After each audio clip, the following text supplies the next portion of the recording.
a, a ordem, o sistema internacional. Então, eles tinham a necessidade, tá, vamos parar aqui e precisamos fluir a nova ordem.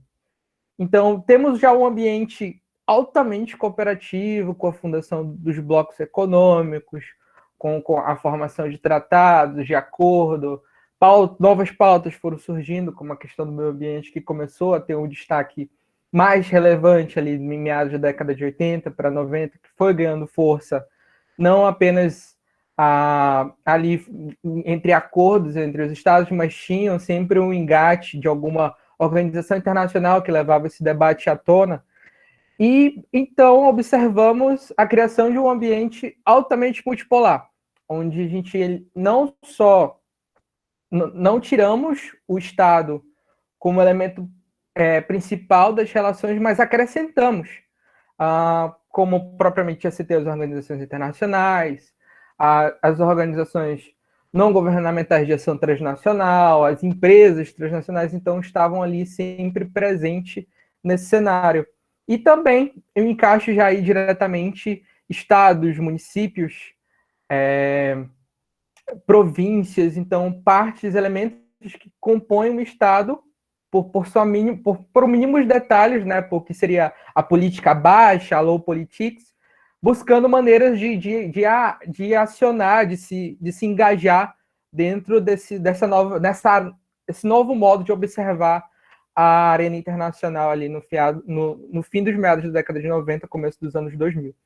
Então, a paradiplomacia em si, ela quebra já a perspectiva realista de sempre haver o centro de tudo, o Estado-nação, e encaixando novos elementos para poder compreender, e obviamente não se pode deixar esquecer os esforços das comunidades epistêmicas que procuraram compreender melhor essas relações, desde a análise com o Quebec lá no Canadá, compreender também o Taiwan e a China.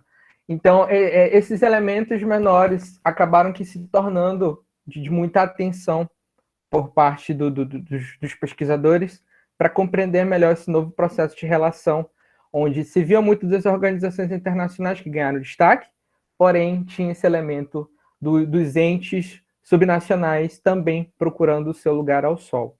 Aí eu dividi os slides basicamente nesses 4 pontos, onde os 3 pontos ali de definições, elementos conceituais, a gente vai abordar um pouco o conceito de paradiplomacia, trazendo aí os aspectos cooperativos e conflitivos dentro desse fenômeno e a perspectiva da paradiplomacia aqui no Brasil. E aí eu acho que posso dizer que a Magna Carta desse conceito da paradiplomacia, temos aí com o Pai Noite Soldados, o federalismo e as relações internacionais, a posição das unidades subnacionais, que ele faz justamente esses exemplos que eu citei, principalmente com Quebec dentro do Canadá. E então, partindo aí para a parte mais conceitual, temos aí um neologismo, como já é conhecido, né, a para e a diplomacia, que vem aí justamente das palavras que nós já conhecemos normalmente, como, por exemplo, paramilitar ou paramédico, que seria justamente uma diplomacia alternativa, um caminho alternativo que eram seguidos por atores subnacionais, né, como governos locais, regionais, empresas, as próprias organizações não governamentais, que procuravam maneiras de celebrar atos, acordos, e, obviamente, para se obter de recurso para interesses específicos, interesses centrais, que pudesse ser muito prático, sem ter a necessidade do Estado maior para mediar esse tipo de negociação. Então, eles tinham um interesse, eles tinham um ponto específico onde eles queriam, por exemplo, partilhar conhecimentos sobre cidades inteligentes. Então, eles iam lá, vamos compartilhar conhecimento entre São Paulo e Tóquio, no Japão. Então, eles iam fazer logo um acordo entre eles, sem necessidade do Estado, ou um ministério, um ministro, ou um responsável em nome do Estado maior, para que justamente pudesse entrar nesse debate. Então, os Estados Federados, eles buscavam essa autonomia, a compreensão dessa autonomia, para se alavancar e ter seus interesses obtidos. Qualquer participação supranacional de sujeitos desprovidos de qualquer personalidade jurídica. E é um ponto que é muito interessante quando observamos isso, que por estudo político, a paradiplomacia, a gente conseguimos compreender melhor esse fenômeno. Porém, quando entramos no aspecto jurídico, já fica um pouco complicado, porque a gente vai seguir um pouco mais com esse papo adiante, mas só para introduzir um pouco, válido citar que, sob a perspectiva do direito internacional, a paradiplomacia ela tem um vácuo muito grande.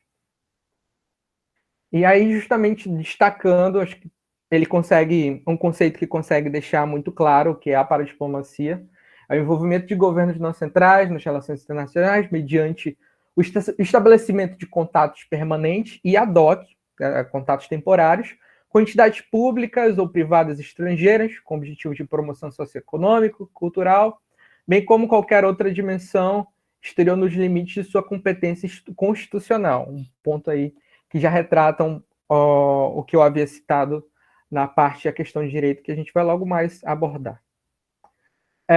A questão dos aspectos cooperativos é como esse fenômeno acontece e como ele se desenvolve. O primeiro ponto das redes de cidades, acho que um grande exemplo que podemos citar sobre as redes de cidades é a Mercocidades, não sei se vocês já conhecem, justamente a união de cidades que fazem parte do Mercosul. Algumas cidades elas procuram ter essa troca de conhecimento para que, obviamente, eles possam absorver algo que lhe agregue melhor, até mesmo tratar de negócios quanto a isso. E aí eu deixei separado os tópicos que são sobre maioria de discussão do que se diz respeito a esse ponto das redes de cidades. Então, como falei, questão de estrutura, de urbanismo, de habitação, de políticas públicas, até mesmo violência. Então, tem esse intercâmbio. E acaba sendo de muito proveitoso, porque é a junção de um poder público local, juntamente com a sua população, para a formulação de políticas de interesse comum. Então, já quebra um pouco, eu vou reforçar bastante essa quebra, né, esse desvínculo do Estado federado ou do município com o Estado, com a União, né? Vou ser sempre muito específico, como é de nosso conhecimento, como funciona a República Federativa do Brasil, então vou utilizar sempre desses termos que sejam de similaridade de conhecimento nosso. E sempre vai ter um ambiente altamente cooperativo do que se diz respeito à paradiplomacia, porém, válido citar que um dos receios de haver questões paradiplomáticas é a possibilidade de ter ideias separatistas, como seria um exemplo da Catalunha, por exemplo, na Espanha, que é algo muito forte de ter uma região pequena, menor, dentro de um estado maior, que até então busca, de certa forma, agir não necessariamente com os interesses do estado de onde ele vive. Então, a gente sabe aí que a Catalunha é uma pequena região que está inserida dentro do território espanhol, e eles têm, então, um pouco desse receio. Mas, em grande parte, acho que essa questão da Catalunha é um ponto fora da curva, mas que, em grande maioria, no que se diz respeito a esse fenômeno do paradiplomático, acaba sendo um ambiente de alta cooperação entre eles e fora a construção de uma imagem internacional de estados e municípios. E válido citar que eu acho que o maior exemplo que se tem aqui no Brasil quanto a isso é o estado de São Paulo. Por mais que questões de turismo, as pessoas lembrem do Rio de Janeiro, quando falamos de metrópole, falamos as pessoas no mundo inteiro pensam em São Paulo. Então, justamente de ter, de tanto destaque que já procurou ter, que se procura ter para a formação de cooperação, de celebrar acordos. Então, seria justamente essa oportunidade de se alavancar internacionalmente. Então, ficar aí, de agir de maneira independente. E aí, o ponto dos aspectos conflitivos na questão da paradiplomacia.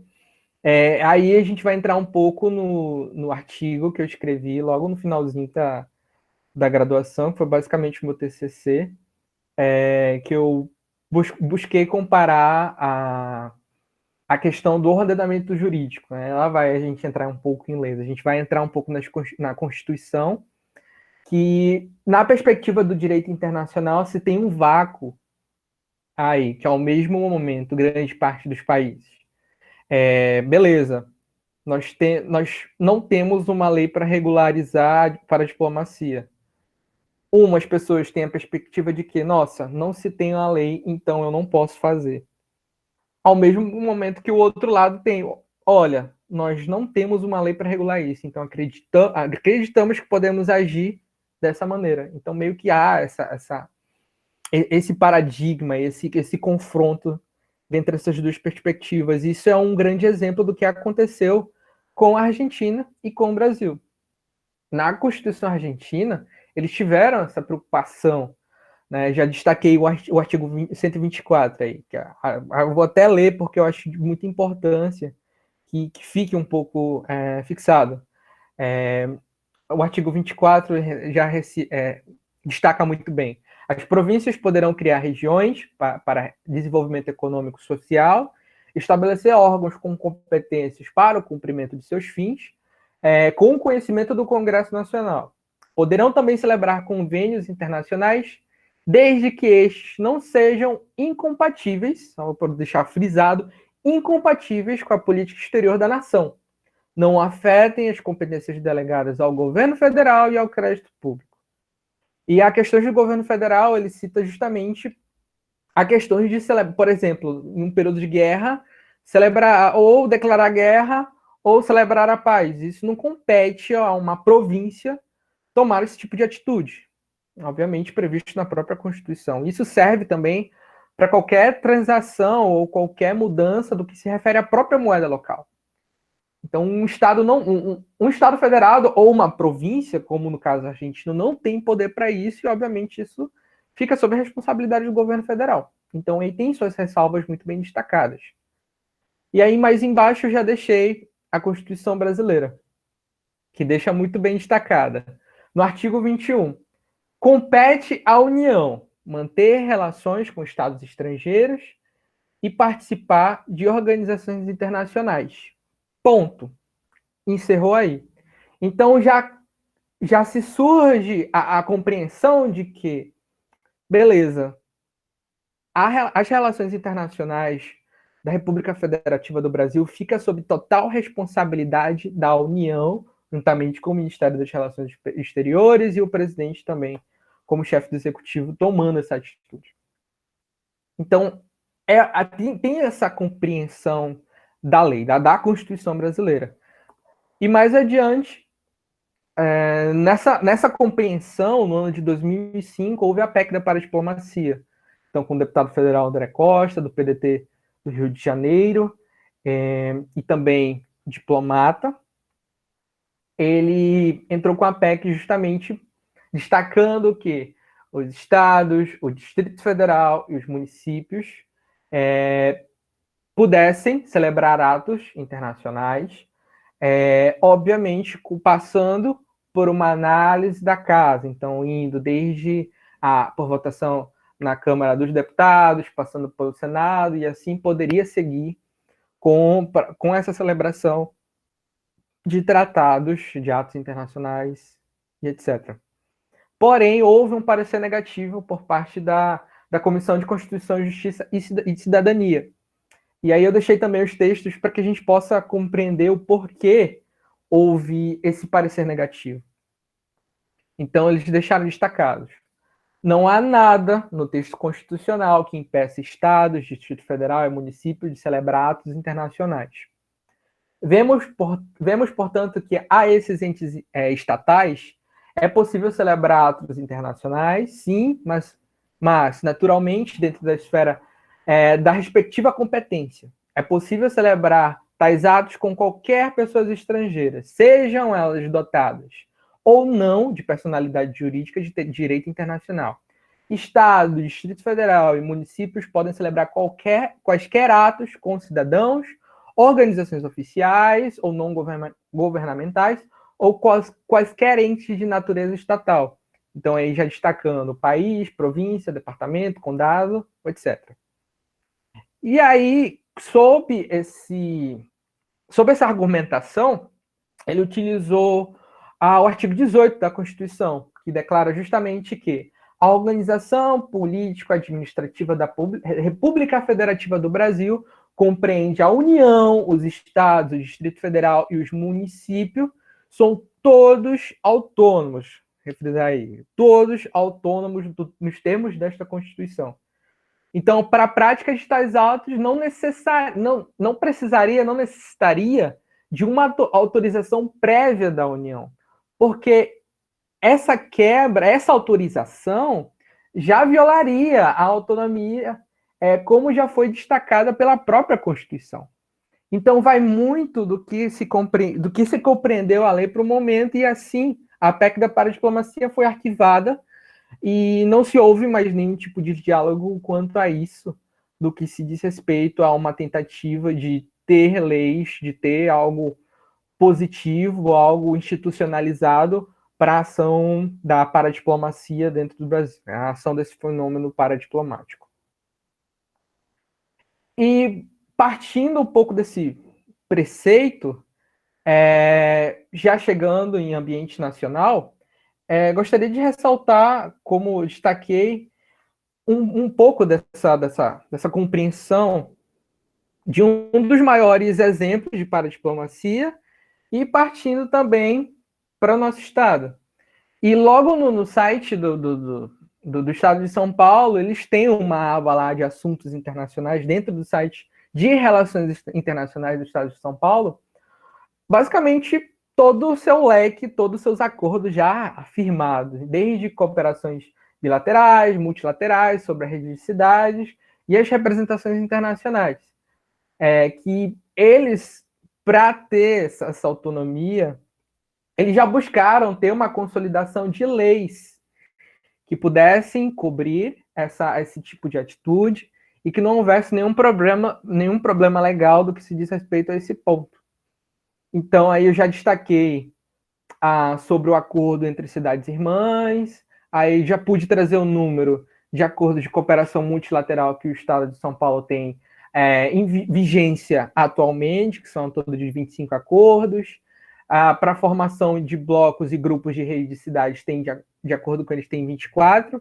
E de representações internacionais já é um leque imenso, que vai de consulados a embaixadas, a câmaras de comércio dentro da cidade. Então, todo um negócio internacional tem uma vida, tem uma existência, e ela é muito destacável, de uma maneira em que é o exemplo principal que se temos de paradiplomacia aqui no Brasil, da metrópole, do estado, do município de São Paulo. Mas aí, partindo dessa realidade, a gente vai para um ponto já meio embrião.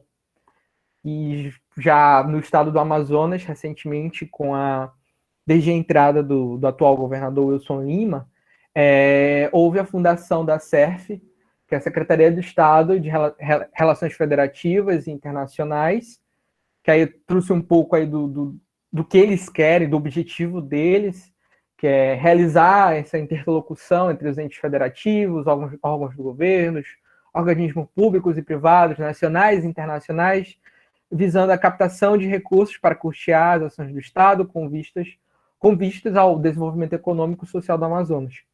Orientações técnicas diretas à administração, ao Poder Executivo, para elaborar projetos que visem essa captação de recursos, que celebrem acordos de cooperação técnica necessários para sua implementação. Então, vale citar que, por parte dessa cooperação técnica, é um leque muito grande, vai desde conhecimento técnico na universidade, né, entre intercâmbios, até mesmo o desenvolvimento cultural, que um pouco mais à frente, na verdade, a partir desse slide em diante, eu vou trazer alguns exemplos desse fenômeno paradiplomático, isso aqui dentro do Brasil, viu? Então, o primeiro eu já cito o grande feito, que eu acho que foi um, um dos fenômenos paradiplomáticos incríveis que se teve durante esse período que vivemos, né, de pandemia com a Covid-19, foi justamente o feito do Flávio Dino, de comprar respiradores chineses, e ao tempo que, naquele contexto, tinham respiradores que passavam, por exemplo, pelos Estados Unidos, eram confiscados pelo governo norte-americano. Então, o próprio governo negociava diretamente com os fornecedores e pagava um preço a mais por aquelas pessoas que adquiriram aquilo. Então acabavam que os respiradores não tinham destino final. Entre aspas, o destino final deles, na verdade, era nos Estados Unidos. Ele simplesmente confiscava e, olha, eu posso pagar mais e é isso. Quero que eles continuem aqui.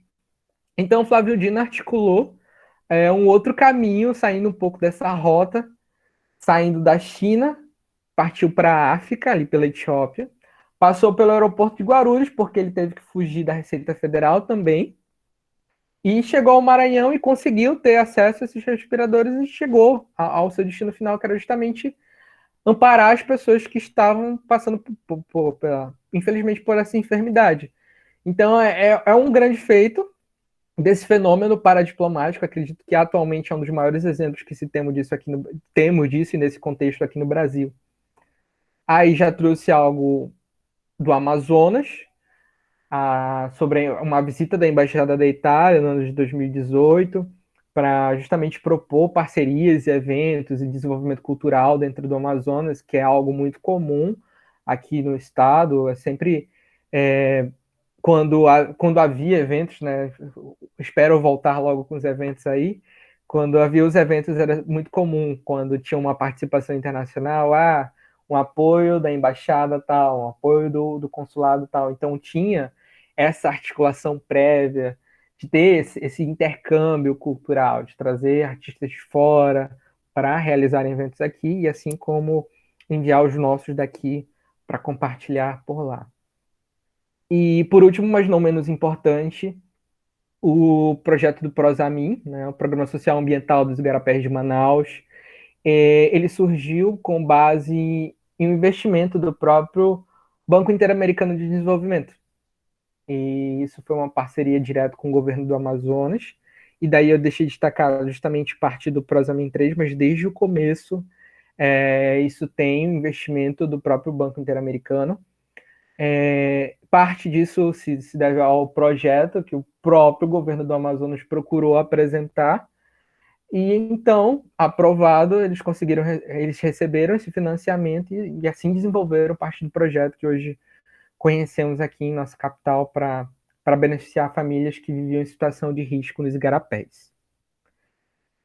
Bom, então é isso. Muito obrigado pela atenção dos senhores. Eu tentei não me alongar muito em conteúdo. Acredito que a gente possa trocar uma figurinha sobre isso. Estamos aí à disposição a perguntas, a comentários. Fiquem à vontade. É isso, senhores. Muito obrigado. Ok, Magno, muito obrigado. A palestra foi muito interessante. Pessoal, enfim, estamos abertos aí a perguntas, caso alguém queira fazer uma pergunta inicial. É só levantar a mãozinha aí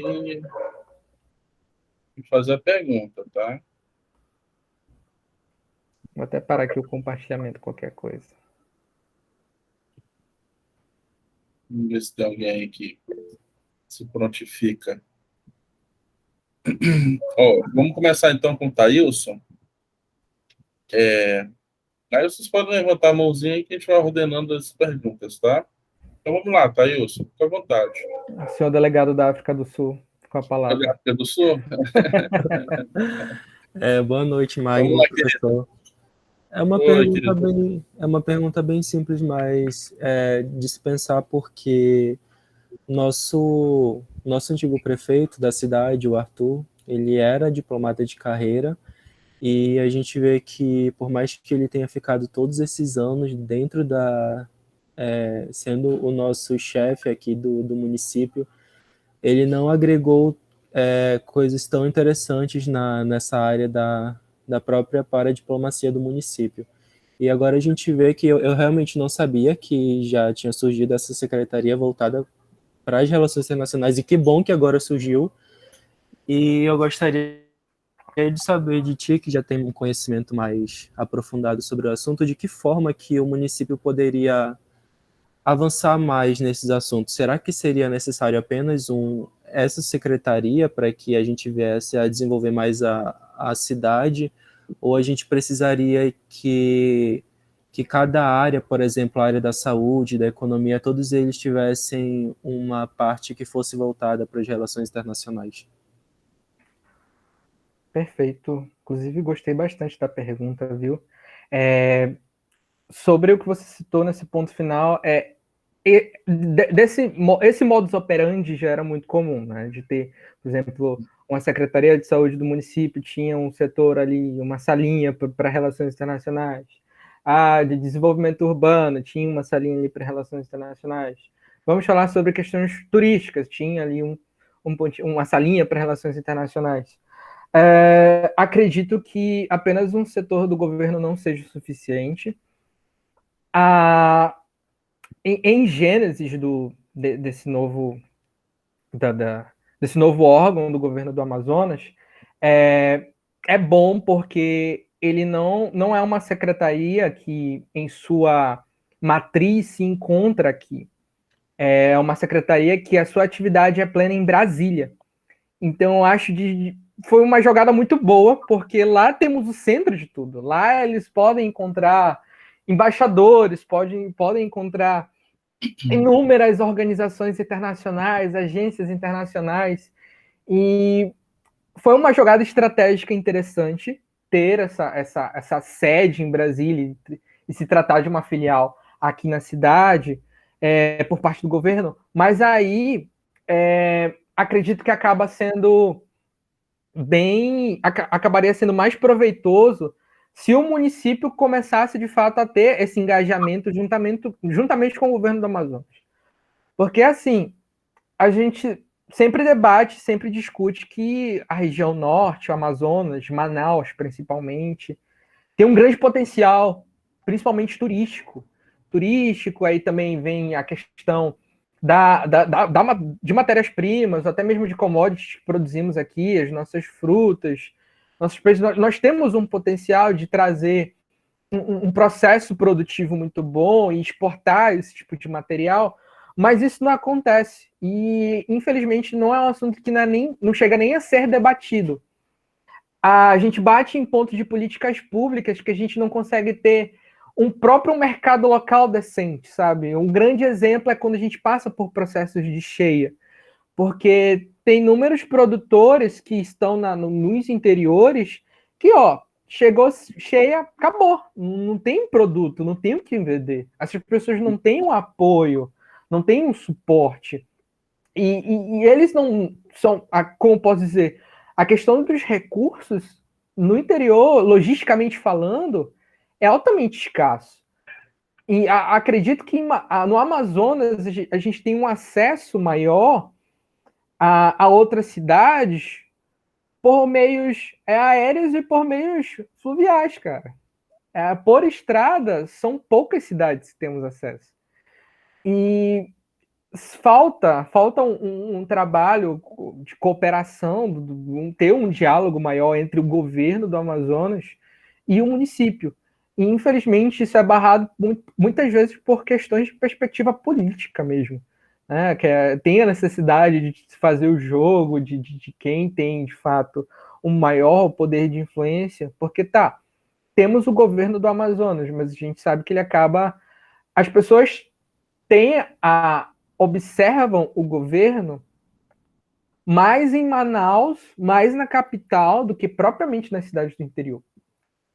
E partindo desse pressuposto do município, acaba sendo um trabalho altamente escasso, porque a gente vê um governo que é focado na capital, e enquanto ele teria que focar nas outras cidades, para a gente ter esse contato mais próximo, ter esse planejamento logístico. Então, é uma preparação muito interna ainda a gente precisa passar por muito, ser realmente forjado a fogo durante muito tempo para se termos uma política internacional madura e que de fato possa ter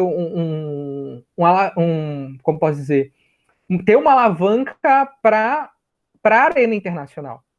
Tá, por mais que de algum modo o turismo responde um pouco, mas eu ainda acho que ainda é muito pouco. Então, assim, a gente precisa desenvolver muito questões de políticas públicas no ambiente interno, amadurecer essas políticas para a gente poder compreender como jogar na arena, na arena internacional, né? Dentro das SI, dentro da ordem internacional, para a gente poder ter esse destaque e relevância, porque eu acredito sim que a nossa região, infelizmente, por mais que pareça, tenha potencial, infelizmente ela não é muito bem utilizada. Como eu falei até no começo, faltam pessoas que tenham capacidade e acreditem nisso e saibam muito bem como utilizar as ferramentas a nosso favor. Eu espero que tenha respondido a sua pergunta, meu jovem.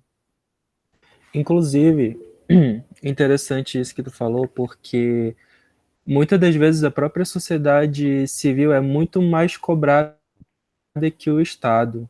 Então a gente, por exemplo, na questão dos ribeirinhos, a gente vê que a FAS ela tem uma participação muito ativa no quesito de fazer políticas públicas, de procurar a captação de recursos no cenário internacional para auxiliar todos os projetos que eles têm no interior. E é uma coisa que a gente vê que o governo em si já não tem uma estratégia, por exemplo, de captação de recursos internacionais para, por exemplo, uma situação de cheia, de políticas públicas que ajudem de fato as pessoas que moram no interior. Mas respondeu sim, muito obrigado, viu? Só acrescentando também que é muito isso, meu jovem. Você citou até um exemplo, acho que a FAS, acho que vemos brilhantemente que tem um processo paradiplomático muito bom e também consegue captar os recursos para trabalhar com as comunidades ribeirinhas. Não adianta ter um governo, né, um ente estatal com essa responsabilidade e chegar em período de cheia e, a gente só vai construir umas passarelas aqui para as pessoas passarem e poder financiar um dinheiro aí para elas, para que elas possam sobreviver durante esse período e acabou. A gente precisa pensar na nossa matéria-prima, a gente precisa pensar naquilo que a gente exporta. E se a gente, obviamente, se a gente perder matéria-prima, como é que essas pessoas vão ter acesso a recursos? Como é que o próprio Estado vai ter acesso a recursos se, infelizmente, não está tendo uma política pública decente para esse desenvolvimento? Legal, perfeito. Obrigado, Magno e Thailson. Temos agora a pergunta do Lucas Dan. Lucas, fica à vontade, tá? Boa noite, professor. Boa noite, Magno. Boa noite a todos que estão na aula aí. A minha dúvida é sobre como funciona hoje, já com essa nova secretaria, se tem alguma comunicação aí entre o Estado e os entes não governamentais, porque, como o amigo comentou aí, os entes governamentais já vêm há bastante tempo fazendo esse trabalho de paradiplomacia no Estado, porque há uma demanda internacional por investimento no Estado, principalmente com a questão ambiental, por a gente estar no território da Amazônia, mas não há uma oferta de projeto, e principalmente quando se fala de governo, não tem essa demanda.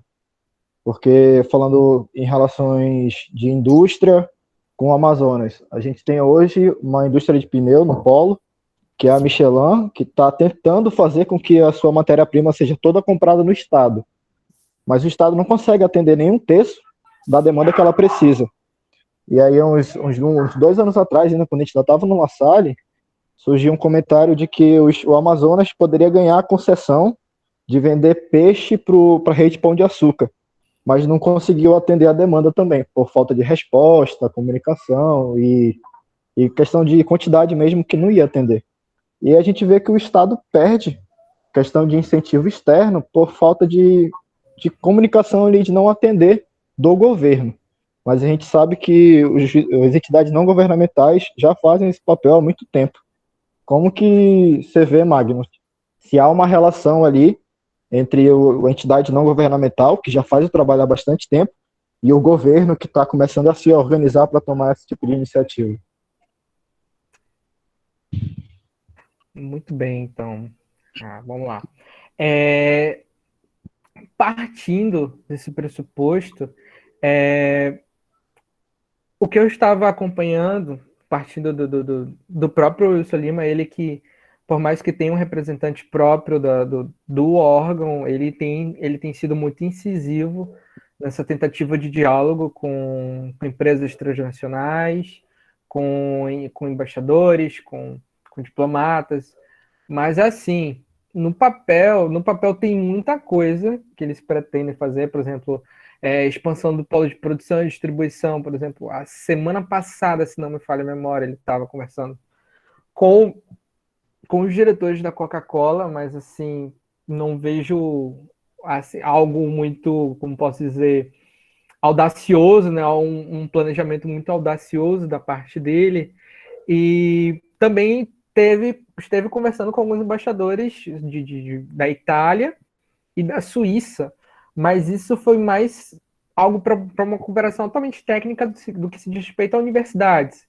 Então, eu não vejo uma audácia, eu não vejo um desejo, eu não vejo uma ousadia por parte do governo do Amazonas atualmente para tentar, de fato, suprir demandas de investimento internacional.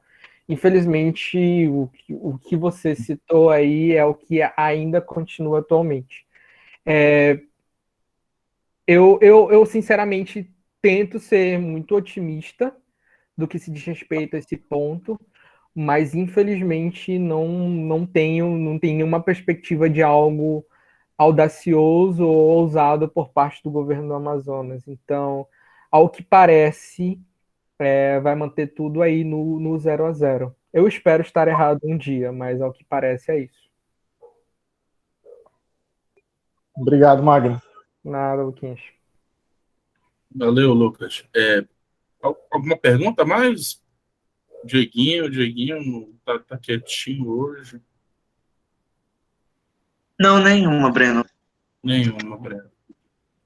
Tá, então eu tenho uma pergunta. Bom, me parece, Magno, que essa dinâmica de política externa e de paradiplomacia são dinâmicas que precisam caminhar juntas, né? Porque, afinal de contas, o Brasil é uma federação, mas é uma federação distorcida, tá? Como nós muito bem sabemos, o nosso federalismo está muito longe de ser um federalismo à moda americana e muito próximo de ser um federalismo tipo alemão, por exemplo, onde o governo central exerce uma influência, um poder muito grande em relação às unidades federativas, né? Na Alemanha, por exemplo, o governo federal, como no Brasil, né, determina praticamente tudo. Então fica muito difícil, do ponto de vista da ação das unidades subnacionais, fica muito difícil elas agirem com muita liberdade. Talvez o Estado de São Paulo tenha esse poder todo, inclusive você citou no seu exemplo, pelo fato de ser o Estado de São Paulo. Ou seja, o Estado de São Paulo tem os maiores aeroportos, o Estado de São Paulo tem os maiores portos do Brasil. Então, é um Estado praticamente, né, que tem seu poderio, é a locomotiva do Brasil. Isso não é só uma metáfora, isso é real. Então, a capacidade de São Paulo de se articular é muito grande. Mas isso não vale para os outros estados. Né? Isso não vale para o Amazonas, isso não vale para o Maranhão, isso não vale para nenhum outro estado, certamente. Então, me parece, e é uma coisa muito, muito sintomática, que quando o país ele enfrenta problemas domésticos graves, como atualmente vivemos, aliás, desde 2013 para cá, o Brasil não se pacificou internamente, ele continua nessa ebulição conflitiva, né, polarização política, pessoas na rua, enfim. E, obviamente, essa não pacificação interna doméstica, isso implica numa política externa de baixa voltagem, uma política externa capenga, uma política externa que tem baixo protagonismo, entre outras coisas. Como eu sou velho, eu lembro-me muito bem, quando eu ingressei na universidade, eu me formei no período Lula, minha formação inteira. Eu entrei na graduação em 2003 e terminei meu mestrado em 2010. Então, peguei o período Lula inteiro, eu estudei. Eu lembro muito bem que, no primeiro dia de aula, a palestra foi sobre a atividade internacional do Amazonas em relação à questão ambiental. E essa palestra foi, inclusive, ministrada pelo Eduardo Braga, que tinha acabado de tomar posse como governador do estado do Amazonas. E, querendo ou não, gostemos ou não do Eduardo Braga, ele teve uma paradiplomacia muito produtiva, né? Não só na questão ambiental, lembro muito bem que ele foi até os Estados Unidos, ele conversou com o então governador da Califórnia, que era o Arnold Schwarzenegger, né? Ele fala inglês também, né? Que é muita coisa para os dirigentes políticos do Brasil. O Dória fala inglês também, isso conta muito. Então, ele foi para lá, ele conversou, ele foi às reuniões de cúpula sobre questões ambientais, ele estava em todas essas reuniões de cúpula. Então, naquela época, como o Brasil estava internamente pacificado, nós tínhamos uma política externa proativa, positiva, e isso automaticamente estimula que os entes federativos participem disso.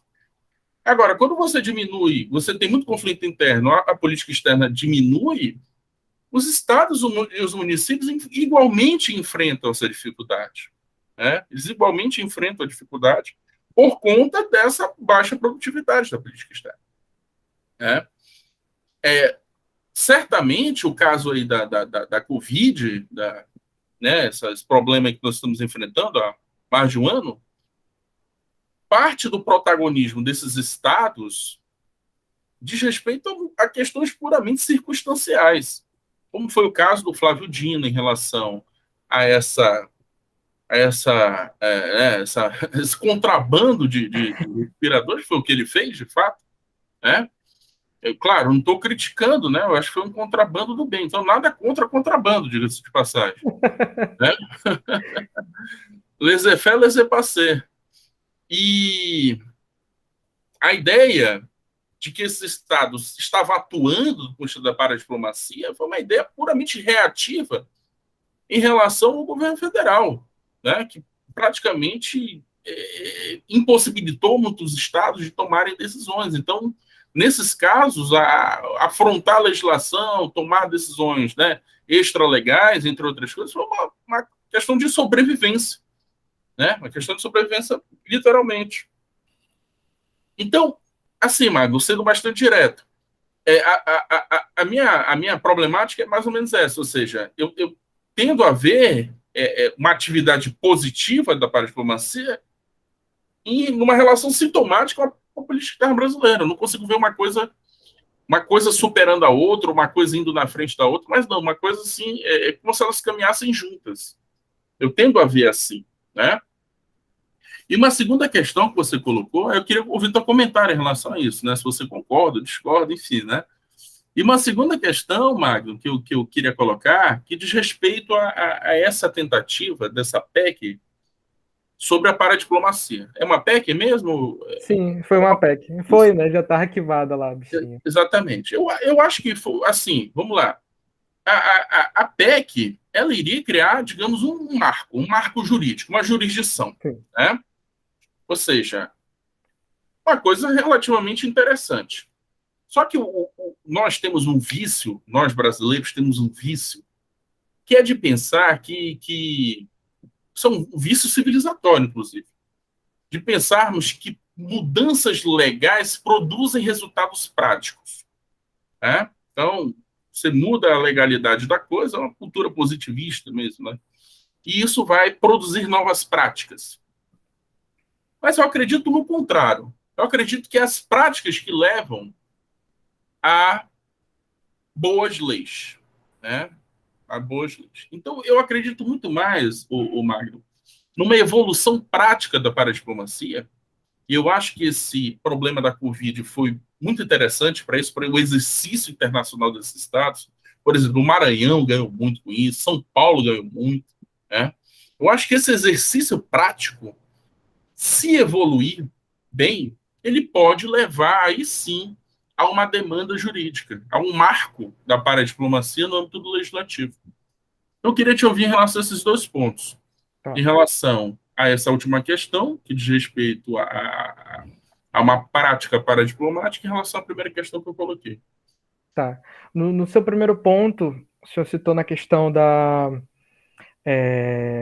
Só me recorda um pouco. Eu fiquei tão focado no segundo que eu acabei esquecendo um pouco o primeiro. Ah, Não, sim, sobre a política externa para do Estado diplomacia e brasileiro. política externa. Tá. Essa questão eu sou muito não crítico, mas eu acredito muito nessa autonomia real dos estados, de eles agirem de interesse próprio, do que se diz respeito às suas realidades locais, obviamente, de maneira independente. Tá, acho que o Brasil, como o senhor muito bem citou e concordo plenamente, vivemos numa crise aí desde 2013, 2014, e até hoje não cessou, continua sempre muito, muito altiva, sempre muito em plena atividade, e não apenas citando o Brasil, mas também o estado do Amazonas.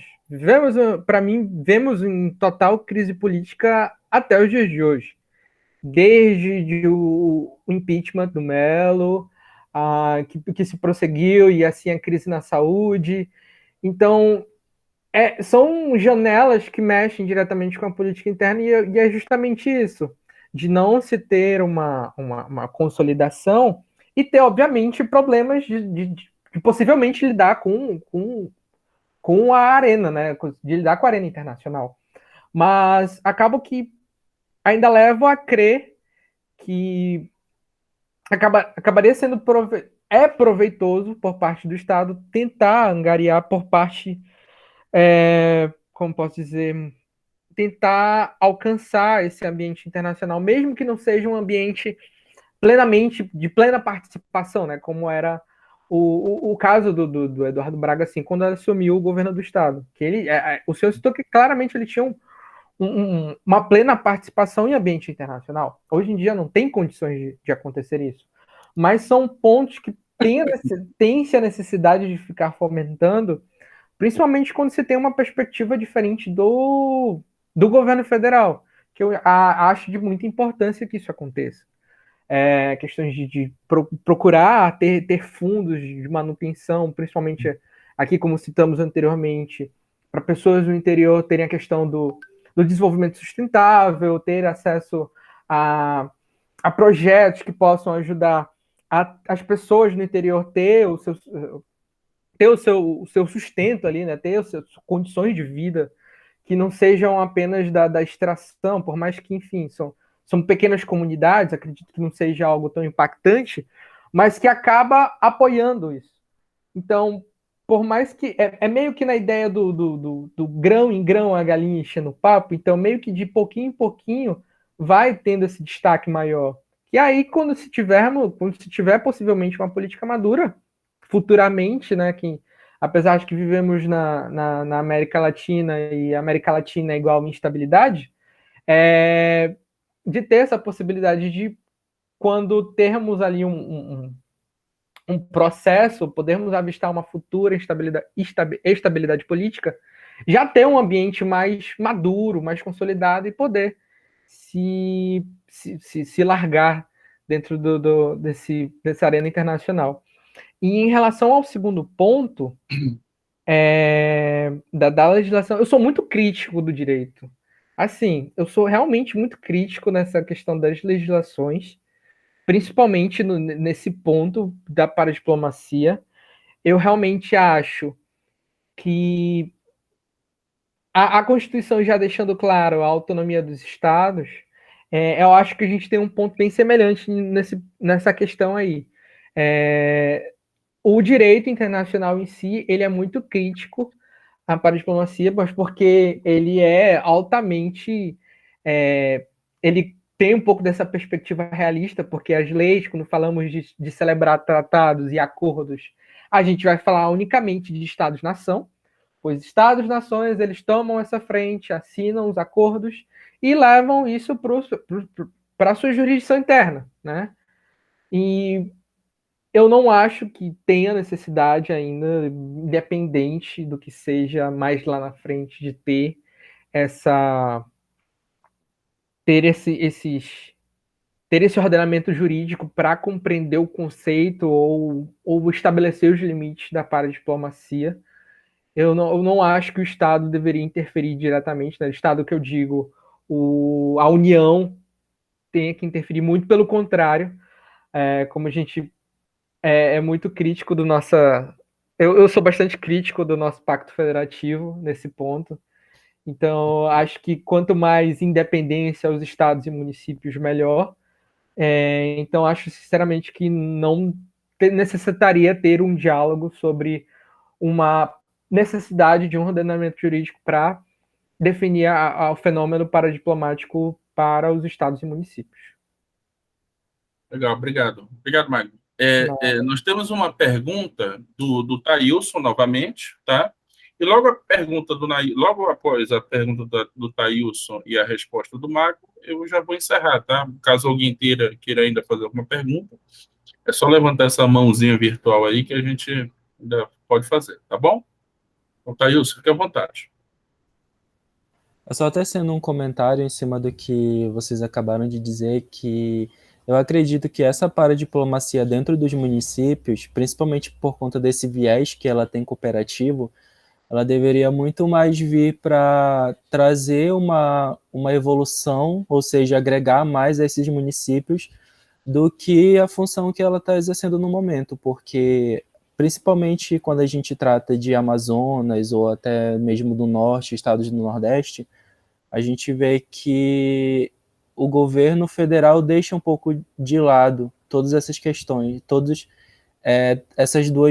principalmente essas duas regiões, e nem tanto que isso ficou mais evidente agora no tempo da pandemia, e nem tanto que o próprio governo do Maranhão teve que usar da sua paradiplomacia para suprir uma ausência do próprio governo federal, não só no estados deles, que não ocorre só lá, claro, mas eles tiveram que traçar uma estratégia para realmente suprir essa ausência que o Estado federal está tendo, principalmente por conta desse atual cenário pandêmico que a gente está vivendo. Então, seria mais interessante se essa paradiplomacia ela fosse usada muito mais para agregar aos municípios, aos estados, do que somente para tentar suprir algo que o governo federal acabou deixando de mão.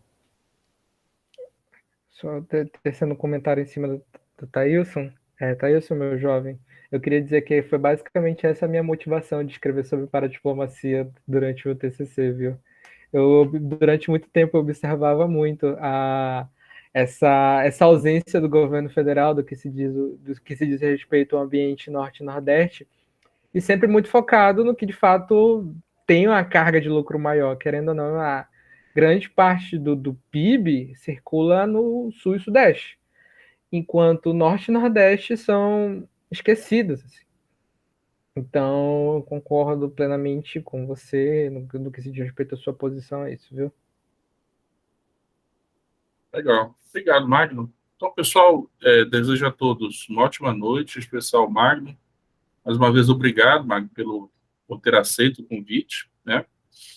Voltaremos em outras oportunidades, certamente, a conversar sobre esse assunto. Esse assunto é muito bom, muito interessante, né? E é certamente uma possibilidade que temos de pensarmos a nossa realidade, né? O nosso entorno amazônico, as possibilidades internacionais que Manaus e o Amazonas podem ter nas relações internacionais, que certamente pode ser um objeto de estudo contínuo para a formação de uma massa crítica sobre a possibilidade de um protagonismo internacional de Manaus, da capital do Amazonas, e do próprio estado do Amazonas, em relação às relações internacionais. Manaus é uma cidade que foi fortemente internacionalizada por muitos anos. Basta lembrar o que foi a Belle Époque, né? Os investimentos que foram feitos aqui. A própria Zona Franca sofre muita influência de aspectos de relações internacionais. O estado do Amazonas faz fronteira com 3 países. Só o estado do Amazonas faz fronteira com 3 países. Né? Então, é uma coisa que nós precisamos meditar bastante ainda. Isso sem falar dos rios, né, as fronteiras naturais, enfim. Né? Tem muita coisa aí por ser feita ainda, e discutida, e escrita, e pesquisada, né? Então, obrigado, Magno, pela presença aqui. Uma sexta-feira, quase 10 horas da noite, né? Não, eu fico deveras lisonjeado. Depois a gente pensa na cerveja, mas uma horinha aí pra gente discutir um Sim, pouco sobre sim, relações sim. internacionais Exatamente. é sempre bom, é sempre bom. Obrigado, querido. Até a próxima. Pessoal, boa noite a todos e encerro por aqui. Tchau, tchau. Tchau, professor. Tchau, Magno. Obrigado. Tchau, querido. Um abraço. Tchau, tchau. Tchau, Jorge. Tchau, senhores. Até a próxima. Até a próxima. Tchau, tchau.